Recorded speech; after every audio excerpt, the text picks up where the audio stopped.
Hello my dear students, मैं Vaishnavi ma'am स्वागत करती हूँ आप सभी का भारत के नंबर 1 एजुकेशन प्लेटफॉर्म विद्याकुल पर। भाई क्या हाल चाल है आप सभी का? आई होप बढ़िया होगे, स्वस्थ होगे, जबरदस्त होगे। भाई आपकी प्यारी वैष्णवी मैम लेकर आई हैं आप सभी के लिए हिस्ट्री का बहुत ही प्यारा सा चैप्टर, और हिस्ट्री का पहला चैप्टर जिसका नाम है यूरोप में राष्ट्रवाद का उदय। भाई यूरोप में राष्ट्रवाद का उदय, इसे हमें समझना है। और सबसे पहले समझना है कि भैया इस चैप्टर का नाम ऐसा क्यों पड़ा।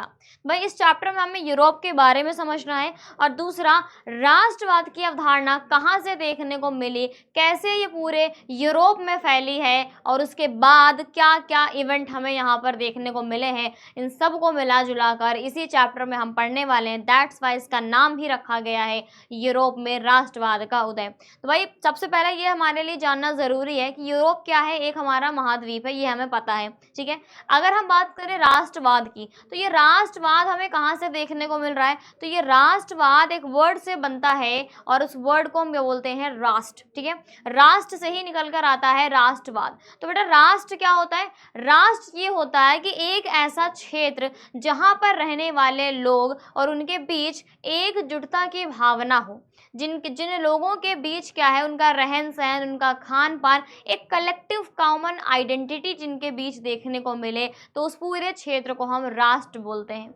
और इसी राष्ट्र के प्रति अगर लोगों के हृदय में जो प्रेम की भावना जगती है, उसी भावना को हम राष्ट्रवाद कहते हैं। तो आई होप आपको राष्ट्रवाद तो क्लियर हो गया होगा। अब इसे यूरोप के पर्सपेक्टिव से पूरा बहुत ही डिटेल्ड वे में हम इसको पढ़ने वाले हैं। तो चलो भाई बिल्कुल भी देर ना करते हुए सीधा अपने टॉपिक पर आते हैं अब, ठीक है। तो भाई ये हमारी प्यारी सी पेंटिंग है, पहले से आप इस पेंटिंग को ज़रूर देख लेना। ये पेंटिंग हमारे चैप्टर के पहले ही पेज पे देखने को मिलती है, राइट। ये पेंटिंग किसके द्वारा बनाई गई है? तो ये पेंटिंग फ्रेडरिक सोरियो के द्वारा बनाई गई है, ठीक है। ये पेंटिंग अगर हम इसे लिख कर आपको बता दें तो ये पेंटिंग बनाई गई है फ्रेडरिक सोरियो के द्वारा, राइट। फ्रेडरिक सोरियो के द्वारा इस पेंटिंग को बनाया गया है, ठीक है। अब सिर्फ एक ही पेंटिंग नहीं बनाई गई थी, 4 सीरीज में पेंटिंग बनाई गई थी, ठीक है। 4 सीरीज में पेंटिंग बनाई गई थी, उसी में से एक सीरीज ये आपको देखने को मिलती है, एक पेंटिंग आपको ये देखने को मिलती है। और इस पेंटिंग का नाम क्या है बच्चा? इस पेंटिंग का नाम है लोकतांत्रिक और सामाजिक गणराज्य, ठीक है। क्या नाम है? तो इस पेंटिंग का नाम है, इस पेंटिंग का आपको नाम देखने को मिलेगा क्या? लोकतांत्रिक और सामाजिक गणराज्य, ठीक है। इसका नाम आप प्लीज़ हमेशा याद रखिएगा, ऑब्जेक्टिव के लिए बहुत ज़्यादा इंपॉर्टेंट है। तो नाम भैया लोकतांत्रिक और सामाजिक गणराज्य, ठीक है। ये इस पेंटिंग का नाम है। तो अब ये पेंटिंग कब बनाई गई थी? ये पेंटिंग बनाई गई थी भैया, ये पेंटिंग बनाई गई थी 1848, ठीक है। ये पेंटिंग बनाई गई थी बच्चा 1848 में, फ्रेडरिक सोरियो के द्वारा बनाई गई थी, और इसका नाम था क्या? लोकतांत्रिक और सामाजिक गणराज्य। अगर हम इस पेंटिंग की थोड़ी सी बात करें तो इसमें आपको क्या क्या देखने को मिल रहा है? इस पेंटिंग में आपको प्रॉपर एक स्टैचू देखने को मिल रहा है, ठीक है। एक यहाँ पर आपको स्टैचू देखने को मिल रहा है, जिसके कि एक हाथ में आपको लैंप देखने को मिलेगा, जिसको हम ज्ञान का लैंप बोलते हैं, ठीक है।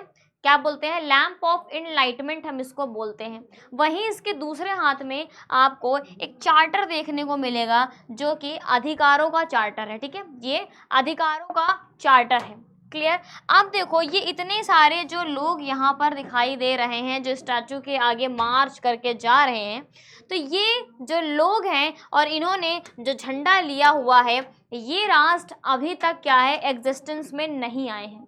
ये राष्ट्र अभी तक एग्जिस्टेंस में नहीं आए हैं। इसका मतलब ये कि फ्रेडरिक सोरियो की ये कल्पना है, ये जो पेंटिंग उन्होंने बनाई है, ये फ्रेडरिक सोरियो की काल्पनिक पेंटिंग है। ये उनकी ये कल्पना है कि हाँ आने वाले समय में ऐसे राष्ट्र देखने को मिलेंगे, ऐसे राष्ट्रों का निर्माण आने वाले समय में ज़रूर होगा, ऐसा उन्होंने कल्पना यहाँ पर किया हुआ है, ठीक है। बाकी आपको यहाँ पे जीसस देखने को मिल रहे हैं, कुछ एंजल्स आपको देखने को मिल रही हैं, जो कहीं ना कहीं इन राष्ट्र को आशीर्वाद दे रही हैं कि हमेशा वो एक स्वतंत्र और मजबूत राष्ट्र के रूप में रहें, ठीक है।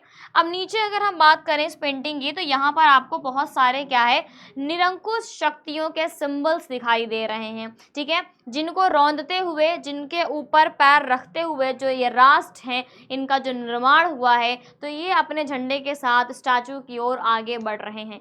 तो कहीं ना कहीं इस पेंटिंग में फ्रेडरिक सोरियो ने ये कल्पना की है कि आने वाले समय में ऐसे राष्ट्र देखने को मिलेंगे और ये जो निरंकुश शक्तियां हैं, जो राजतंत्र है, ये आने वाले समय में ज़रूर नष्ट हो जाएगा, ज़रूर ख़त्म हो जाएगा, ये उन्होंने कल्पना की। और आप देखोगे आगे, जब धीरे धीरे इस चैप्टर में आगे बढ़ोगे, आगे पढ़ोगे, तो आपको समझ में आएगा कि फ्रेडरिक सोरियो की जो कल्पना थी उसने कहीं ना कहीं हकीकत का रूप भी लिया था, ठीक है। तो ये हमें यहाँ तक देखने को मिल रहा है।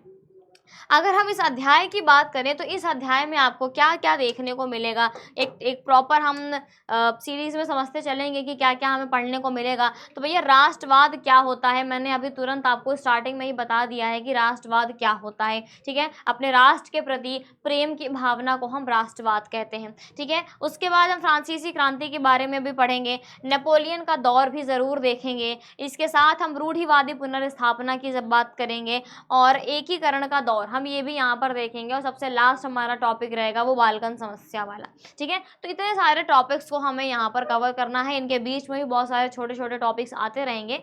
तो ये हमारा कुछ ओवरव्यू था कि हमें इस चैप्टर में इतना पढ़ना ही पढ़ना है, ठीक है। राष्ट्रवाद क्या होता है मैंने आपको ऑलरेडी बता रखा है, किसी अपने राष्ट्र के प्रति जो प्रेम की भावना है उसे हम राष्ट्रवाद कहते हैं। अगर हम बात करें सीधे फ्रांसीसी क्रांति की, ठीक है, फ्रांसीसी क्रांति का बच्चा क्या है, ये जो चैप्टर है ये आपको क्लास 9th में पढ़ने को मिलता है, ठीक है।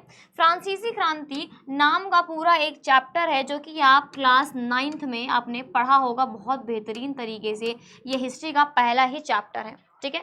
तो इसलिए जब हम इसको 9th में ऑलरेडी पढ़कर आए हुए हैं, तो 10th में इसका बहुत ज़्यादा आप इसका कंटेंट देखने को नहीं पाओगे।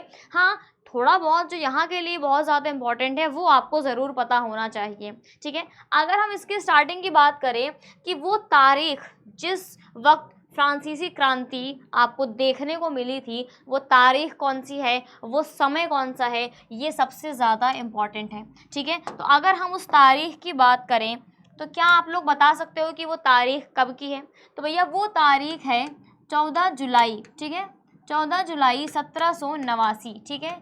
यही वो तारीख है, यही वो समय है जिस वक्त फ्रांस की हिस्ट्री ने बहुत सारे उसमें ट्विस्ट एंड टर्न्स हमें देखने को मिले थे और फ्रांसीसी क्रांति हमें देखने को मिली थी, ठीक है। इस वक्त क्या हुआ था, तो इस वक्त हमें बहुत सारी चीज़ें देखने को मिली थी, जैसे कि अगर हम एक शॉर्ट वे में इसको समझने की कोशिश करें, तो करीब 7,000 के आसपास लोग, ठीक है, करीब 7,000 के आसपास के लोग कहाँ जाते हैं, लोग जाते हैं बेसाइल में, ठीक है। कहाँ जा रहे हैं भैया, लोग जा रहे हैं बेसाइल।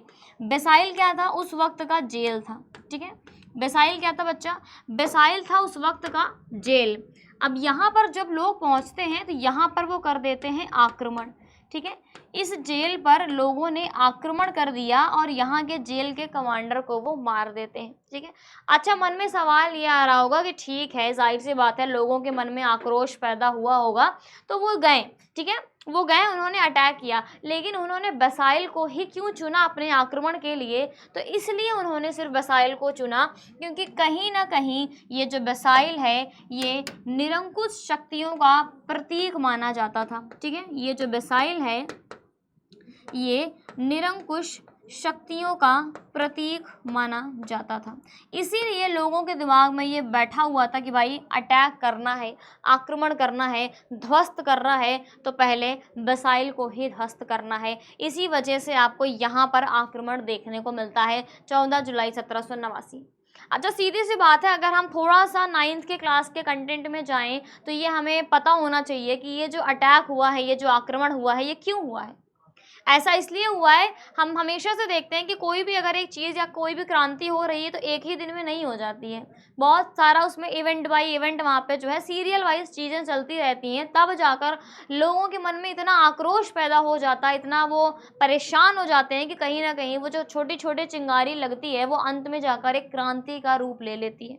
अगर हम यहाँ की बात करें तो जिस वक्त यहाँ का जो राजा था, भाई राजा कौन था बेटा, कोई बता दे जल्दी से, यहाँ का राजा कौन था, तो राजा था भैया लुई 16, ठीक है, लुई 16 ये राजा बना था 1774 में, ठीक है, ये राजा बना था 1774 में। और जिस वक्त ये राजा बना था उस वक्त क्या है, खजाने पर बहुत ज़्यादा मार पड़ रही थी। मतलब क्या है कि खजाना बहुत कम के कगार में था, बहुत ना के बराबर देखने को मिल रहा था। ऐसा इस क्यों था, बहुत सारे रीजंस हैं। इस वक्त ऐसा हो रहा था कि एक तो इतना बड़ा इनका महल था, वर्सेलिस का महल, ठीक है, इतना बड़ा इनका जो वर्सेलिस का महल था उसको मेंटेन कराने में इनका बहुत ज़्यादा पैसा खर्च हो रहा था, ठीक है। उसके बाद जो है, जो 13 अमेरिकन कॉलोनीज थी जिसको ब्रिटेन ने अपने कब्जे में रखा हुआ था, उन्हें आज़ाद कराने में इनका पैसा जा रहा था। बहुत सारे युद्धों में ये इन्वॉल्व थे, लगे हुए थे, तो उसमें भी इनका पैसा जा रहा था, ठीक है। ये सारी चीज़ों में देख रहे हैं किस तरीके से इनकी लग्जरियस वाली जो लाइफ चल रही है, तो इन सारी चीज़ों में इनका बहुत ज़्यादा क्या है, पैसा जा रहा था, जिसकी वजह से, ठीक है, जिसकी वजह से इन पर क्या है, बहुत ज़्यादा कर्ज भी आ चुका था, ठीक है। तो कहीं ना कहीं लुई 16 के दिमाग में ये आया कि अब उसे टैक्स बढ़ाना ही पड़ेगा, राइट। तो वो क्या करता है भैया, वो टैक्स बढ़ा देता है, ठीक है, क्या कर देता है, वो टैक्स बढ़ा देता है। जब वो टैक्स बढ़ा देता है, अगर हम टैक्स की बात करें, ये देखो मैं सारी चीज़ें यहाँ पर लिख इसलिए नहीं रही हूँ क्योंकि ये हमारा 9th का कंटेंट है, ठीक है, 10th का पार्ट नहीं है, ये हमारा 9th का कंटेंट है। ये सारी चीज़ें आपको पता होनी चाहिए, राइट।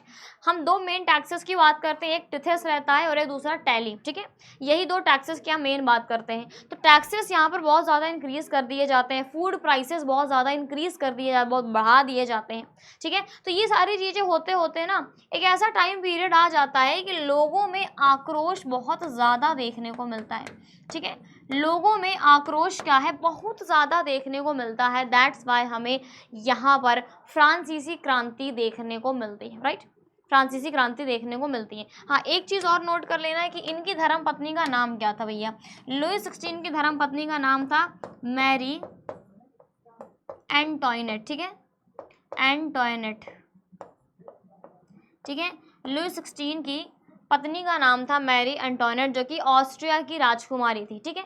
तो मेन हमें इतना ही कंटेंट जानना है फ्रांसीसी क्रांति से रिलेटेड। उसके बाद हमें इतना जानना है कि बहुत सारे जो है कदम उठाए गए थे यहाँ पर समानता को लाने के लिए, एक कलेक्टिव आइडेंटिटी को बनाने के लिए, ठीक है। हमें क्या है, बहुत सारे यहाँ पर कदम देखने को मिलते हैं जिनमें हम देखते हैं कि क्या बनाई जाती है बेटा, जहाँ पर बहुत सारी, यहाँ एक जनरल वे में अगर हम इसकी बात करें तो समानता के लिए बहुत सारी चीज़ें की जाती हैं। इसको हम यहाँ पर आपको मैं नोट करके भी दिखा दूँ, एक साइड पे हम यहाँ पे नोट कर लेते हैं इसे, ठीक है। चलो, अगर इन पॉइंट्स को हम यहाँ पर नोट करें तो I think it will be better, ऐसा कुछ, ठीक है, ये रहा। अब हम यहाँ पर नोट करते हैं कि भैया सामूहिक पहचान बनाने के लिए यहाँ पर क्या क्या किया गया था। सामूहिक पहचान के लिए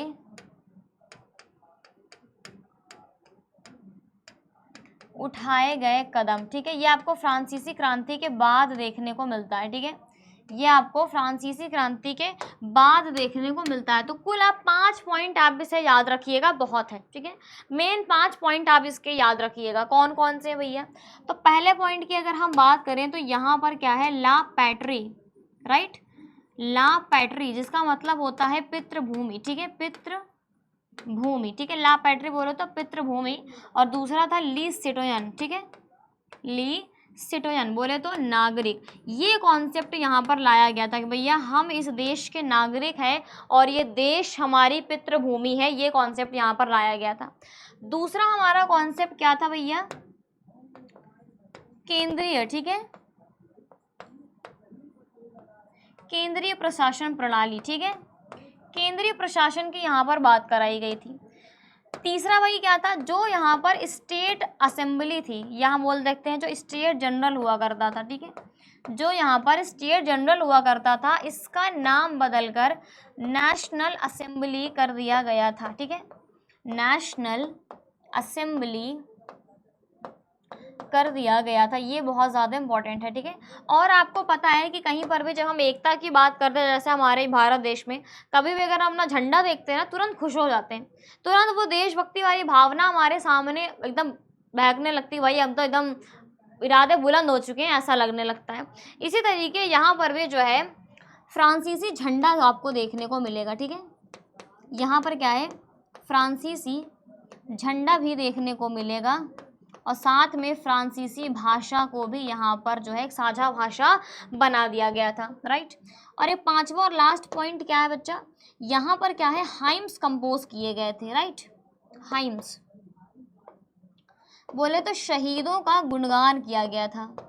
हमें पता है जैसे हम लोग भी जो है अपने शहीदों के बारे में, जो हमारे क्रांतिकारी हैं उनके बारे में जो गुणगान करते हैं, उनके बारे में सुनते हैं, पढ़ते हैं, तो एक अलग ही देशभक्ति की भावना जगती है। इसी तरीके यहाँ पर भी आपको जो है शहीदों का गुणगान देखने को मिलेगा।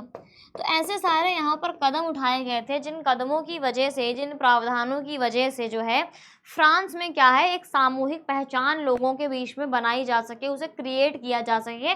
तो ये आप इनको ज़रूर याद रखिएगा, ठीक है। ये आपके लिए बहुत ज़्यादा इंपॉर्टेंट है और डायरेक्ट क्वेश्चन बच्चा यहाँ से पूछता है। इन पांचों पॉइंट के बारे में आपसे डायरेक्ट सवाल पूछेगा, तो आप कीवर्ड्स के तौर पर इन्हें ऐसे याद रख सकते हो। डन। अब बात कर लेते हैं कि नेपोलियन का क्या सिस्टम। भाई नेपोलियन कौन थे भाई, इनका अगर पूरा नाम की हम बात करें तो इनका पूरा नाम क्या था, नेपोलियन बोनापार्ट, ठीक है। नेपोलियन बोनापार्ट, ठीक है, ठीक है बच्चा, नेपोलियन बोनापार्ट की हम यहाँ पर बात कर रहे हैं। डन। अच्छा, इनके जब हम बात करते हैं तो इनके टाइम पर आप सबसे इम्पोर्टेंट चीज़ आपको क्या याद रखनी है, तो आपको याद रखनी है 1804 की नागरिक संहिता, ठीक है। क्या याद करना है भैया, नागरिक संहिता के बारे में आपको पता होना चाहिए। नेपोलियन के टाइम पे ये बहुत ज़्यादा ज़रूरी है। इस टाइम पे इन्होंने क्या है, बहुत सारे बदलाव कराए थे, ठीक है, बहुत सारे आपको इनके बदलाव देखने को मिलते हैं। तो ये बहुत ज़्यादा इंपॉर्टेंट है और डायरेक्ट क्वेश्चन आपको यहाँ से भी बनता है। तो क्या है कि इस नागरिक संहिता ने जन्म के आधार पर सभी विशेष अधिकारों को हटा दिया था, ठीक है, कि जन्म के आधार पर जो भी विशेष अधिकार लोगों को मिलते थे अभी तक, भैया जो अमीर परिवार में जिसने जन्म ले लिया वो सदैव अमीर रहेगा, उसको अलग अलग क्या है विशेष अधिकार दिए जाएंगे, वो चीज़ हटा दी थी नेपोलियन ने, ठीक है। नेपोलियन ने कानून के समक्ष समानता की बात करी, ठीक है। संपत्ति के अधिकार की यहाँ पर बात करी, किसने, नेपोलियन ने। डन। फिर क्या हुआ, इसने क्या किया, सामंती व्यवस्था को भी समाप्त कर दिया। जो ज़मीन के मामले में जो हायरार्की लेवल होता है, जो हम सामंती व्यवस्था के नाम से इसको जानते हैं, तो सामंती व्यवस्था को इन्होंने समाप्त कर दिया। और क्या है, जो दासता और जागीरदारी देनी पड़ती थी किसानों को। जागीरदारी बोले तो कि जितना हमने जो अपनी फसल उगाई है उसका एक हिस्सा हमें सरकार को देना पड़ता था। तो भैया जागीरदारी जो है इसको भी उन्होंने खत्म कर दिया था, किसने, नेपोलियन ने, ठीक है। अब क्या है, प्रशासनिक प्रभागों को सरल बनाया और गिल्ड सिस्टम को भी हटा दिया। गिल्ड सिस्टम बोले तो जो मतलब एक जगह से दूसरी जगह जाना होता है और बीच में क्या है, रिस्ट्रिक्शंस लगा दिए जाते हैं, प्रतिबंध लगा दिए जाते हैं कि भैया इतना पैसा दो देन तुम्हें आगे जाने को मिलेगा। मतलब एक तरीके से टैरिफ टाइप, टैरिफ बैरियर भी इसको हम बोलते हैं। तो इसको उन्होंने हटा दिया था, ठीक है। और बेहतर परिवहन और संचार प्रणाली भी आपको इनके टाइम पर देखने को मिलती है। फिर क्या हुआ कि मानकीकृत वजन और माप और आम राष्ट्रीय मुद्रा, भाई एकदम कॉमन करेंसी भी इनके टाइम पर देखने को मिलती है। और एक स्टैंडर्ड वैल्यू आपको वेट और मेजर की देखने को, मतलब क्या है कि जो नापने का है, कि पहले क्या होता था कि 1 सेंटीमीटर, ठीक है, 1 सेंटीमीटर अगर किसी ए एरिया में इतना है तो किसी बी एरिया में 1 सेंटीमीटर का मतलब इतना हो जाता था। तो ये चीज़ क्या है, नेपोलियन ने सही करी, ठीक है, ये चीज़ क्या है, नेपोलियन ने सही करी। तो इन पॉइंट्स को अपने दिमाग में ज़रूर बिठा के रखना कि नेपोलियन की नागरिक संहिता में आपको क्या क्या देखने को मिलता है, कैसे कैसे प्रावधान आपको यहाँ पर देखने को मिलते हैं। डन। अब देखो, अब एक टाइम आता है कहाँ का, रूढ़िवादिता का टाइम आता है भैया, ठीक है। अब आपको क्या है, रूढ़िवादी का टाइम देखने को मिलता है। आपको पता होना चाहिए कि 1815 में क्या हुआ था, वाटरलू का युद्ध हुआ था, ठीक है। 1815 में वाटरलू का युद्ध आपको देखने को मिलता है। डन। 1815 में वाटरलू का युद्ध आपको देखने को मिलता है। अब यहाँ की जब हम बात कर रहे हैं तो इसी के टाइम पर क्या होता है, नेपोलियन की हार हो जाती है। नेपोलियन क्या है भैया, नेपोलियन की हार आपको देखने को मिलती है, ठीक है। नेपोलियन की हार हो जाती है और जैसे ही नेपोलियन की हार होती है तैसे ही यहाँ पर क्या है, रूढ़िवादिता का दौर हमें देखने को मिलता है। और ये रूढ़िवादिता का दौर कौन लेकर आता है, तो भैया वियना कांग्रेस, ठीक है। कौन लेकर आ रहा है, ये रूढ़िवादिता का दौर कौन लेकर आ रहा है भैया, वियना कांग्रेस, जो कि 1815 में बनती है। तो अगर हम रूढ़िवादिता रूढ़िवादिता चिल्ला रहे हैं तो क्या होता है भाई ये रूढ़िवादिता, तो एक राजनीतिक दर्शन जिसने परंपरा स्थापित संस्थानों और रीति रिवाजों के महत्व पर जोर दिया और त्वरित परिवर्तनों के लिए क्रमिक विकास को प्राथमिकता दी। मतलब क्या है, ये एक ऐसी विचारधारा है जो कहीं ना कहीं जो पहले से स्थापित संस्थान है, जो पहले से कस्टम ट्रेडिशंस हैं, जो रीति रिवाज हैं, उन्हीं को कंटिन्यू करने की बात करती है। वो अचानक वाला जो बदलाव है ये इन्हें बिल्कुल भी पसंद नहीं है। इन्हें अगर बदलाव कराना है तो भैया आराम से बदलाव कराना है, अचानक से कोई बदलाव नहीं होना चाहिए। और जो भी स्थापित परंपराएं हैं, जो रीति रिवाज हैं, जो संस्थान हैं, वही आगे कंटिन्यू होने चाहिए। तो ऐसी विचारधारा को हम रूढ़िवादी विचारधारा बोलते हैं। बोले तो stereotype thinking, right, stereotype thinking के तौर पे हम इसे जानते हैं। क्लियर हो गया। तो अब 1815 के बाद एक नया रूढ़िवाद का टाइम देखने को मिलता है और वियना कांग्रेस जो है बहुत सारे प्रावधान लेकर आती है अपने साथ। ठीक है, तो वियना कांग्रेस जो है बहुत सारे प्रावधान लेकर आती है। हाँ, ये चीज़ आप जरूर दिमाग में रखना कि वियना कांग्रेस की अध्यक्षता कौन कर रहा था। ठीक है, इसका अध्यक्ष कौन था, तो इसका अध्यक्ष था बच्चा ड्यूक मेटरनिक। ठीक है, इनके बारे में अभी आएगा आगे। तो ड्यूक मेटरनिक जो है, इन्होंने क्या है, इन्होंने वियना कांग्रेस की अध्यक्षता करी है और ये ऑस्ट्रिया के चांसलर थे। ठीक है, ये ऑस्ट्रिया के चांसलर थे। तो जब वियना कांग्रेस आती है तो वियना कांग्रेस ने क्या क्या प्रावधान वो अपने साथ लाई कि जो फ्रांस में बर्बर राजवंश को सत्ता में बहाल किया गया। मतलब क्या कि जब फ्रांसीसी क्रांति हुई थी और उसके बाद क्या है, जो बर्बर राजवंश था जिससे लुई 16 भी आता था, तो उस बर्बर राजवंश को सत्ता से हटा दिया गया था। लेकिन जैसे ही वियना कांग्रेस का टाइम आता है, 1815 का टाइम आता है, इस बर्बर राजवंश को दोबारा से क्या है, वापस सत्ता में लाया जाता है। और इनका मुख्य इरादा क्या था, यूरोप में एक नया रूढ़िवादी आदेश बनाना। भाई वियना कांग्रेस का मेन ऑब्जेक्टिव यही था कि हमें रूढ़िवादिता का दौर लाना है, उसे दोबारा से स्थापित करना है। फ्रांस में नेपोलियन के अधीन जो कब्जा किए गए क्षेत्रों को भी उसने खो दिया कि भैया नेपोलियन के टाइम पर फ्रांस ने जितने भी क्षेत्रों पर कब्जा किया था, जितना भी उसने जीता था, वो भी इस वियना कांग्रेस के कारण फ्रांस ने खो दिया था, उसके हाथ से वो निकल गया था। भविष्य में विस्तार को रोकने के लिए फ्रांस की सीमाओं पर राज्यों की एक श्रृंखला भी स्थापित कर दी गई। मतलब कि फ्रांस के चारों तरफ, मान लो तुम्हारा छोटा सा फ्रांस है, इसके चारों तरफ क्या है, बहुत सारे अलग अलग छोटे छोटे राज्य बना दिए गए ताकि आने वाले भविष्य में फ्रांस अपनी सीमा का विस्तार ना कर सके। फ्रांस क्या है, और अपनी सीमा के आगे ना बढ़ सके, इसलिए यहाँ पर क्या है, उसके बॉर्डर पर बहुत सारे स्टेट्स बना दिए गए। तो ये चीज़ अपने दिमाग में एकदम बिठा लेना। ठीक है, अब बात करते हैं भाई क्रांतिकारियों का दौर, क्योंकि कोई भी विचारधारा बहुत लंबे समय तक नहीं चलती है। अगर कोई एक विचारधारा है तो उसका अल्टरनेटिव भी आपको ज़रूर देखने को मिलेगा। ठीक है, तो भैया उदारवादी राष्ट्रवादियों ने वियना कांग्रेस के बाद स्थापित राजशाही, ठीक है, राजशाही को यहाँ पर उसके रूपों का काफ़ी ज़्यादा विरोध किया और स्वतंत्रता के लिए लड़ाई लड़ी। मतलब यहाँ पर क्या है कि अब क्या है, धीरे धीरे लोगों में आक्रोश आ रहा है कि भैया हमें ये राजतंत्र नहीं चाहिए, ये बहुत खराब है हमारे लिए, हमें स्वतंत्रता चाहिए। और इसी की लड़ाई यहाँ पर शुरू हो गई। अच्छा, इतालवी क्रांतिकारी, अब ये आपको जिप्सी मैज़नी है जो कि आपको आगे इटली के एकीकरण में भी देखने को मिलेंगी। इनकी स्टोरी हम आगे चलकर भी पढ़ने वाले हैं। ठीक है, तो इन्होंने क्या है, ये गुप्त समाज का सदस्य बन गया। तो ये कौन से गुप्त समाज का सदस्य बना था, तो ये कार्बोनरी का सदस्य बना था। ठीक है, ये नाम याद रखिएगा। ठीक है, ये कार्बोनरी का सदस्य बना था और इसके खुद के भी दो गुप्त संगठन थे। एक भैया था कौन, यंग इटली, और दूसरा था यंग यूरोप। यंग इटली वर्सेलीज में और यंग यूरोप बर्न में। तो यहाँ पर आपको जिप्सी मैज़नी के खुद के भी दो जो है अंडरग्राउंड सोसाइटीज देखने को मिलती हैं। तो राजशाही के ने उनके अथक विरोध से मेटरनिक ने उन्हें क्या कहा, देखो मेटरनिक ने मजीनी को क्या कहा, हमारे सामाजिक व्यवस्था का सबसे खतरनाक दुश्मन। ये स्टेटमेंट आपके लिए सबसे ज़्यादा इम्पॉर्टेंट है, ऑब्जेक्टिव में पूछ सकता है, आंसर राइटिंग में काम आएगा कि मेटरनिक ने मजीनी को क्या बताया, मजीनी को कहा कि मजीनी हमारी सामाजिक व्यवस्था है उसका सबसे बड़ा दुश्मन है। मतलब क्या कि जो मजीनी है वो रूढ़िवादिता का सबसे बड़ा दुश्मन है, ऐसा मेटरनिक का मानना था, मेटरनिक का कहना था। ठीक है भाई, ड्यूक मेटरनिक भाई देख लो भैया ऑस्ट्रिया का चांसलर था।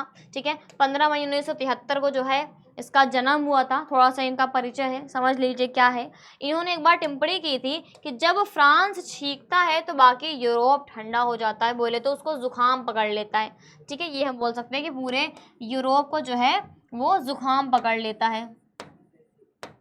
ये स्टेटमेंट भी मेटरनिख का बहुत ज़्यादा इंपॉर्टेंट है। मेटरनिख के दो स्टेटमेंट बहुत ज़्यादा इंपॉर्टेंट है। पहला मैंने आपको बताया, दूसरा ये है कि इसने कहा था कि जब भी फ्रांस छींकता है तो बाकी पूरे यूरोप को जुकाम पकड़ लेता है। इसका मतलब ये कि फ्रांस में अगर छोटी सी भी चिंगारी लगी तो पूरे यूरोप में क्रांति की ज्वाला धड़क पड़ती है। ये यहाँ पर मेटरनिख का कहना था, इनडायरेक्टली उसने ऐसा कहा।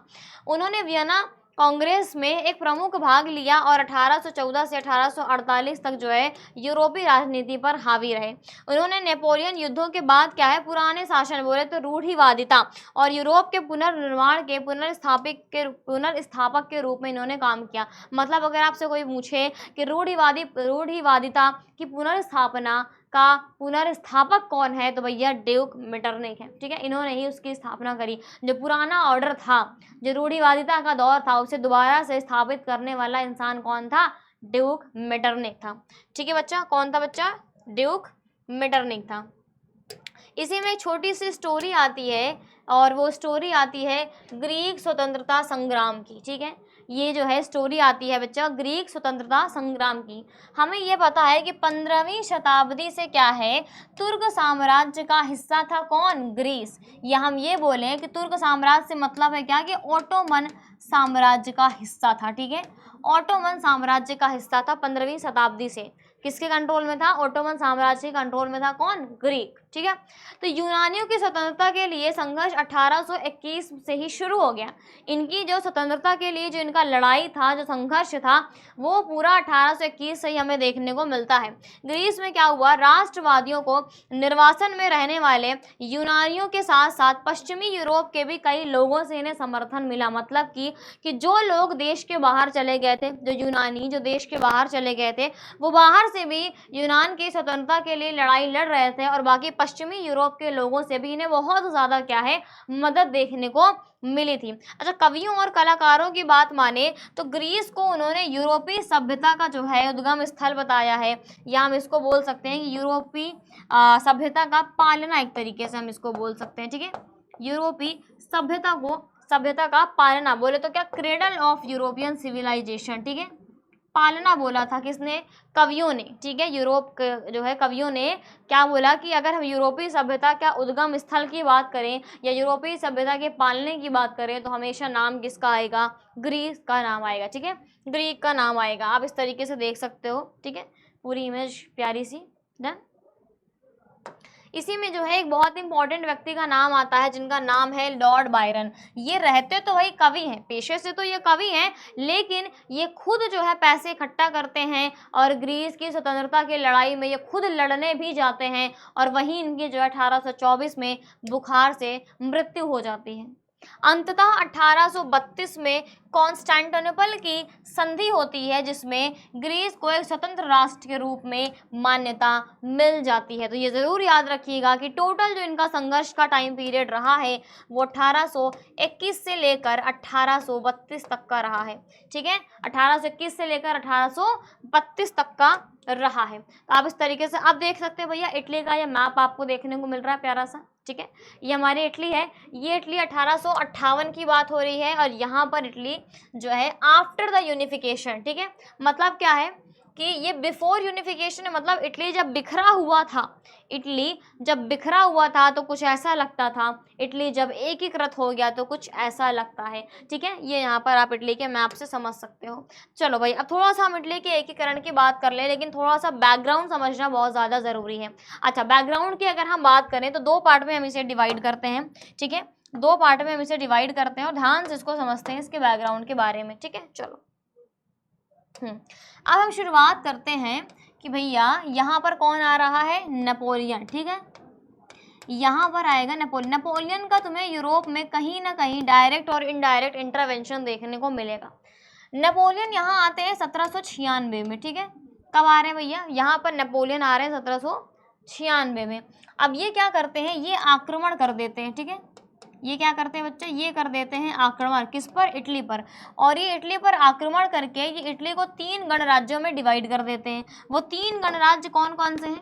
जब यहाँ पर नेपोलियन का आक्रमण होता है तो नेपोलियन जो है इटली को 3 गणराज्यों में डिवाइड करते हैं, ठीक है। वो कौन कौन से हैं? तो एक है भाई तुम्हारा सीस्पाइन, ठीक है, इनके नाम जरूर याद रखिएगा। एक तुम्हारा सीस्पाइन है, दूसरा क्या है बच्चा, दूसरा है लिगुलियन, और तीसरा क्या है, ट्रांसपेडेंट, ठीक है। तीसरा है भैया ट्रांसपेडेंट। 3 हो गए, सीस्पाइन, लिगुलियन और ट्रांसपेडेंट। इन 3 गणराज्यों में डिवाइड कौन कर रहा है? नेपोलियन, ये जरूर याद रखना, ठीक है। ये हो गया। जब हम बात करते हैं कि जब शासन आता है किसका, वियना कांग्रेस का, जब टाइम पीरियड आता है वियना कांग्रेस का 1815 में, ठीक है, 1815 में जब वियना कांग्रेस का टाइम आ रहा है, इस वक्त क्या होता है बच्चा, इस वक्त ये होता है कि इटली को 7 राज्यों में विभाजित कर दिया जाता है, ठीक है, 7 राज्यों में विभाजित कर दिया जाता है, ठीक है। यहाँ तक तो हमने देख लिया कि ठीक है भैया 7 राज्यों में विभाजित कर दिया गया, ठीक है। लेकिन एक चीज़ और बहुत ज़्यादा इंपॉर्टेंट है, अगर हम थोड़ा सा इस पर्सपेक्टिव के हिसाब से देखें कि इटली को जो है कौन कंट्रोल कर रहा था। यहाँ तक 7 राज्यों में तो विभाजित कर दिया, लेकिन इटली को कंट्रोल कौन कर रहा था, तो इस चीज़ को हम यहाँ पर समझेंगे अच्छे से, ठीक है। इस चीज़ को हम थोड़ा सा यहाँ पर समझेंगे कि इटली को जो है कंट्रोल कौन कौन कर रहा था। तो चलो भाई देख लेते हैं, समझ लेते हैं। 3 पार्ट में हम इटली को यहाँ पर ऐसे डिवाइड करते हैं, ठीक है। जो हम उत्तर वाले पार्ट की बात करते हैं तो उत्तर वाला जो पार्ट था वो ऑस्ट्रिया के कंट्रोल में था, ठीक है, वो ऑस्ट्रिया के कंट्रोल में था, ठीक है। वहीं जब हम सेंटर वाले की पार्ट में बात करते हैं तो ये पोप के कंट्रोल में था, और हम दक्षिण इटली की बात करते हैं तो ये स्पेन के कंट्रोल में था, ये स्पेनी शासकों के कंट्रोल में था, ठीक है, ये स्पेनी शासकों के कंट्रोल में था। एक इकलौता ऐसा राज्य था, कौन सा भैया, सार्डिनिया, ठीक है। सार्डिनिया एक ऐसा इकलौता राज्य था जो इटली के शाही परिवार के कंट्रोल में था, ठीक है, जो इटली के शाही परिवार के कंट्रोल में था, और इसीलिए सार्डिनिया ने पूरी जिम्मेदारी उठाई थी कि हमें क्या है, इटली को एक करना है। उसके बाद हम देखते हैं कि 1859 में क्या है, सार्डिनिया, पिडमोंट और फ्रांस के बीच एक चतुर राजनयिक संधि होती है, जिसके बाद ये दोनों मिलकर क्या है, ऑस्ट्रियाई सेनाओं को हरा देते हैं, तो उत्तर वाली इटली क्या है, अपने कंट्रोल में आ गई। 1860 में क्या होता है, सार्डिनिया ने मध्य इतालवी राज्यों पर भी कब्जा कर लिया है। और इसी साल एक और बात होती है कि जब इमैनुअल द्वितीय जो है, ठीक है, और गैरिबाल्डी और उनकी रेड शर्ट सेना की मदद से क्या है, इटली का पहला सम्राट भी बनता है, ठीक है। यहाँ पर मेन चीज़ यहाँ पर ये है कि गैरिबाल्डी इस वक्त क्या करते हैं, ये दक्षिण इटली को अपने कब्जे में ले लेते हैं, ठीक है, ये दक्षिण इटली को अपने कब्जे में ले लेते हैं, कौन, गैरिबाल्डी, 1860 में। और 1861 में, ठीक है, 1861 में जाकर इमैनुअल द्वितीय जो है ये यहाँ के राजा बन जाते हैं। डन, 1861 में। उसके बाद एक स्टोरी आती है, देखो 1861 मैंने बताया, इमैनुअल द्वितीय जो है वो एकीकृत इटली का राजा इनको घोषित कर दिया जाता है। और इसी साल देखोगे कि काउर का भी निधन हो जाता है। काउर बहुत ज़्यादा इंपॉर्टेंट बंदा है यहाँ पे। काउर आपको यहाँ देखने को मिलेगा, ये जो चतुर राजनयिक संधि हुई है ना, यहाँ पर काउर का बहुत बड़ा हाथ देखने को मिलता है। काउर एक बहुत बड़ा डिप्लोमेटिक था, बहुत बड़ा क्या है, वो डिप्लोमेटिक था, और उसी की वजह से ये संधि जो है पॉसिबल हो पाती है, और इसी की वजह से जो है वो ऑस्ट्रिया को हरा पाते हैं, ठीक है। यहाँ तक हमने समझ लिया। फिर क्या होता है, 1870 में इटली की सेना धीरे धीरे क्या है, रोम की ओर बढ़ती है, और रोम पर भी कब्जा कर लेती है, रोम पर भी आक्रमण कर देती है। और एट द एंड 1871 में ये वही वर्ष है जब इटली की राजधानी क्या है, रोम बन जाती है, ठीक है। रोम को इटली की राजधानी यहाँ पर बना दिया जाता है। क्लियर हो गया भाई? तो ये रहा हमारी इटली की स्टोरी। इटली की स्टोरी की बाद हम बात करते हैं, अब सीधा आते हैं कहाँ पर भैया, जर्मनी पर। अब हम जर्मनी की यहाँ पर बात कर रहे हैं। तो आप देख रहे हो कि जिस तरीके से टुकड़ों में बटा हुआ जर्मनी ये है, और एकीकृत जर्मनी तुम्हें ऐसा देखने को मिलता है, ठीक है। तो मैप में देखकर आप इसे समझ सकते हो। डन। चलो, एक यहाँ पर बात पूछी जा रही है कि क्या सेना किसी राष्ट्र का निर्माता हो सकती है? बताओ भाई, क्या कोई मानेगा कि कोई सेना किसी राष्ट्र को निर्माण उसका कर सकती है? बिल्कुल कर सकती है, बिल्कुल कर सकती है। ठीक है, अगर हम इसकी स्टोरी की बात करें तो इसे हम दो पार्ट में हम इसे भी डिवाइड करते हैं। थोड़ा सा बैकग्राउंड स्टोरी समझना बहुत ज़्यादा ज़रूरी है बच्चा। ठीक है, थोड़ा सा क्या है, बैकग्राउंड स्टोरी समझना बहुत ज़्यादा ज़रूरी है। यहाँ पर हम बात करते हैं कि जब यहाँ पर नेपोलियन आते हैं, जब यहाँ पर देखो नेपोलियन का इंटरवेंशन तुम्हें हर जगह देखने को मिल रहा है, इसलिए ध्यान से समझते चलना। ठीक है, हम क्या देख रहे हैं यहाँ पर कि जो हमारा जर्मनी है वो कुल जो है 300 छोटी बड़ी रियासतों में बटा हुआ था। ठीक है, कुल जो है वो छोटी बड़ी रियासतें हुआ करती थी, रियासतें। ठीक है, राजा महाराजा वाली। तो कुल 300 जो है छोटी बड़ी रियासतें हुआ करती थी, जिसे नेपोलियन क्या है 39 राज्यों के संघ में कन्वर्ट कर देता है। एक नेपोलियन क्या है 39 राज्यों का संघ बना देता है, और उस संघ का नाम क्या देता है भाई? उस संघ का नाम देता है वो राइन संघ। ठीक है, उस संघ का यहाँ पर नाम दिया जाता है क्या बच्चा? राइन संघ। और बाद में इसी राइन संघ का नाम बदल दिया जाता है जब 1815 में कौन आ रहा है? वियना कांग्रेस। ठीक है, 1815 में जब भी वियना कांग्रेस आ रही है तो इसने क्या किया? राइन संघ का नाम बदलकर अब क्या है? जर्मन संघ रख दिया गया है। राइट, अब क्या है? राइन संघ का नाम बदलकर जर्मन संघ रख दिया है। अब देखो जर्मनी के एकीकरण में एक बहुत इंपॉर्टेंट चीज़ ये है, वो ये कि यहाँ का जो निर्माता है वो कौन है? बिस्मार्क है। ठीक है, यहाँ का जो निर्माता है वो कौन है बच्चा? बिस्मार्क है, जिसे लोहे के चांसलर के तौर पर भी जाना जाता है। ठीक है, जिसे लोहे के चांसलर के तौर पर भी जाना जाता है, क्योंकि इसकी जो नीति थी ना, इसकी नीति बहुत खतरनाक थी भाई। इसकी नीति थी रक्त और लौह की नीति। ठीक है, रक्त और लौह की नीति। ये हमेशा से इसको विश्वास था कि अगर हम अपने राष्ट्र का निर्माण हमें करना है तो वो सेना के बलबूते ही हो सकता है, वो शक्ति के बलबूते ही हो सकता है। तो तभी यहाँ पे सवाल पूछा गया कि क्या सेना राष्ट्र का निर्माता हो सकती है? बिल्कुल हो सकती है, और यही चीज़ हमें जर्मनी में देखने को मिलती भी है। ठीक है, कि बिस्मार्क की हमेशा से ये स्ट्रैटेजी रही है कि वो सेना के दम पर ही उसने राष्ट्र का निर्माण करना चाहा है। भैया मध्यवर्गीय जर्मनी में राष्ट्रवादी भावनाएं बहुत ज़्यादा व्यापक थी, जिन्होंने 1848 में जर्मन परिसंघ के विभिन्न क्षेत्रों को एक निर्वाचित संसद द्वारा शासित राष्ट्र राज में एक करने की यहाँ पर कोशिश की गई थी। प्रशिया ने राष्ट्रीय एकीकरण के लिए आंदोलन का नेतृत्व किया। यहाँ पर क्या है, जिम्मेदारी किसने उठाई थी? यहाँ की जिम्मेदारी प्रशिया ने उठाई थी। ठीक है, देखो मैंने बताया है ना, ओटो वन बिस्मार्क, जिनकी नीति कौन थी? रक्त और लौह की नीति का पालन करते हुए क्या है, यहाँ पर प्रशिया की मदद से बहुत सारी यहाँ पर लड़ाइयाँ लड़ी गई और उसे जीता भी गया। मेन लड़ाई कौन कौन सी थी बेटा? ऑस्ट्रिया के साथ लड़ाई हुई थी 1866 में, डेनमार्क के साथ लड़ाई हुई थी 1864 में, और फ्रांस के साथ लड़ाई हुई थी 1870-71 में। ये तीनों लड़ाइयों में कौन जीतता है? प्रशिया जीतता है। ठीक है, इन तीनों लड़ाइयों में प्रशिया जीतता है और तब जाकर एकीकरण की प्रक्रिया पूरी होती है। ठीक है, और जनवरी 1871 में क्या हो रहा है? यहाँ पर काइजर विलियम फर्स्ट को क्या है, यहाँ का राजा घोषित कर दिया जाता है। एकीकृत जर्मनी का राजा घोषित कर दिया जाता है। राइट, 18 जनवरी 1871 को प्रशिया में क्या है, काइजर विलियम फर्स्ट की अध्यक्षता में नए जर्मन साम्राज्य की घोषणा करने के लिए वर्साय के पैलेस में क्या है, अच्छा ये कौन सा पैलेस था? इसको हम बोलते हैं हॉल ऑफ मिरर्स। ठीक है, हॉल ऑफ मिरर्स में क्या है, इनकी ताजपोशी कराई जाती है, ये जरूर याद रखिएगा। हॉल ऑफ मिरर्स में इनकी ताजपोशी कराई जाती है। और नए राज्य में क्या है, जर्मनी की मुद्रा, बैंकिंग, कानूनी और न्यायिक प्रणालियों के लिए जो है आधुनिकीकरण पर बहुत ज़्यादा जोर दिया गया। जाहिर सी बात है, नया नया राष्ट्र बना है तो डेवलपमेंट तो होना ही चाहिए, विकास तो होना ही चाहिए। अच्छा, एक हमारा लास्ट टॉपिक है हमारा क्या, बालकन समस्या।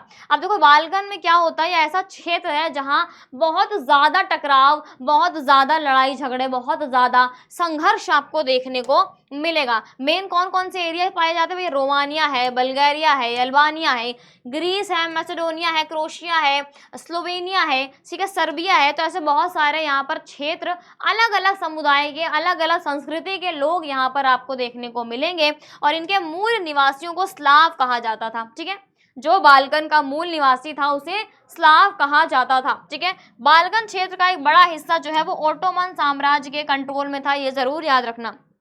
ठीक है, ये ओटोमन साम्राज्य के कंट्रोल में आपको ये हिस्सा देखने को मिलता है। अच्छा, क्या समस्या यहाँ हुई थी बेटा? समस्या ये हुई थी कि भैया बाल्कन साम्राज्य में रोमांटिक राष्ट्रवाद के प्रसार और ओटोमान साम्राज्य के विघटन के साथ स्थिति क्या है, काफी ज्यादा विस्फोटक हो गई थी। मतलब क्या है, एक तरफ क्या हो रहा है कि जो ओटोमन साम्राज्य है उसका पतन हो गया, दूसरी तरफ राष्ट्रवादी भावनाएं बहुत ज्यादा बढ़ रही हैं। वहां पर हर क्षेत्र को लग रहा है कि भैया मुझे स्वतंत्र होना है, मुझे बाहर निकलना है, मुझे क्या चाहिए, स्वतंत्रता चाहिए। और इसी के लिए यहाँ की स्थिति बहुत ज़्यादा क्या है, जटिल होती चली जाती है। एक के बाद एक क्या है, उसके अधीन यूरोपीय राष्ट्रीयताओं से, उसके चंगुल से स्वतंत्रता की घोषणा करने लगते हैं। और जैसा कि विभिन्न स्लाव राष्ट्रीय समूहों ने अपनी पहचान और स्वतंत्रता को परिभाषित करने की कोशिश की, बाल्कन क्षेत्र गहरे टकराव का क्षेत्र बन गया। क्योंकि क्या है, जब ये अपने आप को स्वतंत्र करने की कोशिश करते थे तो अगल बगल भाई बाउंड्री है, अगल बगल और भी क्षेत्र हैं, वो भी तो अपने आप को स्वतंत्र करने की कोशिश कर रहे हैं। तो हर कोई अगर उठने की ऐसे कोशिश करेगा, हर कोई अगर इसमें स्वतंत्रता पाने की कोशिश करेगा तो कहीं ना कहीं टकराव होगा आपस में, ठीक है। और प्रत्येक बाल्कन क्षेत्र अपने लिए क्या है, अधिक क्षेत्र चाहता था, बिल्कुल चाहता था। सबको चाहिए था कि हमारे पास ज्यादा हिस्सा है, हमारे पास ज्यादा हिस्सा है, हमें स्वतंत्रता मिले, हमें ज्यादा हिस्सा मिले। तो इसकी वजह से इतना तनाव, इतना टकराव, इतना संघर्ष आपको यहाँ पर देखने को मिलेगा। और इसी समय पर जो बाहरी शक्तियां हैं, राइट, कि इसी क्षेत्र पर कब्जा करने के लिए जो यूरोपीय शक्तियां हैं, जो अब डेवलप हो चुकी हैं, जो राष्ट्र बन चुके हैं, वो भी यहाँ पर आ चुके हैं। भैया नहीं, हमारे हिस्से में भी आना चाहिए। अब उनके ऊपर भी है कि भैया हम ज्यादा हिस्सा को क्या कब्जे में अपने अंदर में लाना चाहते हैं। तो यहाँ पर भी उनके बीच भी क्या है, उन यूरोपीय शक्तियों के बीच में भी प्रतिस्पर्धा देखने को मिल रही थी, जिसके कारण ये समस्या और गहरी होती गई, राइट, ठीक है। अब इसके कारण क्या है, बहुत सारे यहाँ पर युद्ध भी हुए, जिसकी परिणति प्रथम विश्व युद्ध में हुई, ठीक है, जिसका रिजल्ट हमें प्रथम विश्व युद्ध देखने को मिलता है। इस समय इस क्षेत्र पर कब्जा करने के लिए यूरोपीय शक्तियों के बीच क्या है, भयंकर प्रतिस्पर्धा देखने को मिली, जिसके कारण यह समस्या और गहरी होती चली गई, राइट। अब इसी की वजह से क्या है, हमें प्रथम विश्व युद्ध देखने को मिलता है। इसी की वजह से एक और टॉपिक आ रहा है हमारा, साम्राज्यवाद। देखो, साम्राज्यवाद का सिंपल सा कॉन्सेप्ट है कि कोई भी क्षेत्र जब अपनी सीमा का विस्तार करने की कोशिश करेगा, कोई भी क्षेत्र जब अपनी सीमा का विस्तार करने की कोशिश करेगा, वो भी शक्ति के माध्यम से, बल के माध्यम से, तो उसी कॉन्सेप्ट को हम क्या बोलते हैं भैया, साम्राज्यवाद बोलते हैं। क्लियर हो गया भाई? देखो, रूपक, ये हमारा फाइनली लास्ट टॉपिक है भाई, ठीक है। रूपक की बात कर रहे हैं, देखो बहुत सारी चीजें होती है, जैसे लालच है, स्वतंत्रता है, ईर्ष्या है, मुक्ति है। मतलब कुछ ऐसे अमूर्त विचार जिन्हें हम सिर्फ महसूस कर सकते हैं, जिन्हें हम छू नहीं सकते, जिन्हें हम सिर्फ और सिर्फ महसूस कर सकते हैं, उन विचारों को क्या किया जा रहा है, रिप्रेजेंट करने की कोशिश की जा रही है, उन्हें दर्शाने की कोशिश की जा रही है। तो उसे हम क्या बोलते हैं, रूपक बोलते हैं। जैसे कि 18वीं और 19वीं शताब्दी की बात करें तो राष्ट्रवाद की भावना को बहुत ज़्यादा क्या है, फैलाने के लिए, लोगों तक पहुंचाने के लिए रूपक का इस्तेमाल किया गया। जैसे हमारे यहाँ भारत को हम अगर रिप्रेजेंट करते हैं, आंख बंद करके अगर हम भारत के बारे में सोचते हैं तो हमें भारत माता की छवि नजर आती है। ये क्या है, ये रूपक है। इसी तरीके जब हम बात करते हैं तो फ्रांस के लिए मरियाना है, जर्मनी के लिए जर्मानिया है। तो ऐसे क्या है, यहाँ पर रूपक का इस्तेमाल किया गया है राष्ट्रवाद की भावना का प्रचार प्रसार करने के लिए। इसके अलावा भी बहुत सारी चीज़ें, जैसे हमारा क्या है, ये हमारा 1848 में जो उदारवादी क्रांति हुई थी उसका झंडा है, ठीक है। ये आपको जो क्राउन देखने को मिलेगा, जो कहीं ना कहीं बहादुरी का प्रतीक है, ठीक है। ये तलवार जो है प्रतिस्पर्धा का प्रतीक है कि भैया मैं मुकाबले के लिए अब तैयार हूँ। ये आपको तलवार में ये जो पत्तियां दिखाई दे रही हैं जैतून की, ये कहीं ना कहीं जो है ये शांति का प्रतीक है। ये बता रही हैं कि भाई अब लड़ना नहीं है, हमें शांति से काम लेना है, ठीक है। ये जो उठता हुआ सूरज, उगता हुआ सूरज तो दिखाई दे रहा है, ये एक नए दौर की शुरुआत बता रहा है कि अब एक नया दौर शुरू होने वाला है, ठीक है। ये ब्रोकन चेन, ठीक है, ये टूटी हुई जंजीर आपको ये बता रही है कि अब क्या है, अब हमें स्वतंत्रता मिल चुकी है, ठीक है, अब हम आज़ाद हो चुके हैं। तो इसी तरीके क्या है, बहुत सारे सिंबल्स का इस्तेमाल किया गया राष्ट्रवादी भावनाओं को दिखाने के लिए, उनका प्रचार प्रसार करने के लिए। भाई ये था हमारा पूरा चैप्टर, यूरोप में राष्ट्रवाद का उदय। अगर आपको इस चैप्टर से रिलेटेड कहीं पर भी कोई भी डाउट है, just drop it into the comment box. Then मिलते हैं आपसे फिर एक नए लेक्चर के साथ, एक नए प्यारे चैप्टर के साथ। तब तक के लिए हंसते रहो, मुस्कुराते रहो और बढ़िया बढ़िया नंबर लाते रहो। Thank you so much, bye and take care.